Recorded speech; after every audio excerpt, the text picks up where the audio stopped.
Gemini is awesome.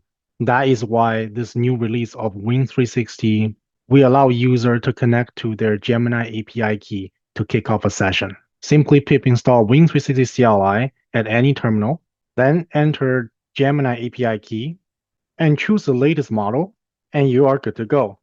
And bingo, you are connected with Google Gemini API. You can start by asking what files do I have locally, and it will read all the files for you. And you can dive deeper into Excel spreadsheet by saying, analyze the features of this data. Of course, it will ask for your permission, to which I'm going to say yes.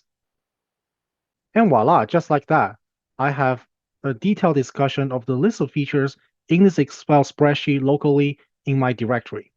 I can examine the Python script. I can also check out the picture file created that explore the features for me, all by taking advantage of Google's latest model, Gemini 3. Thank you for watching. Happy coding.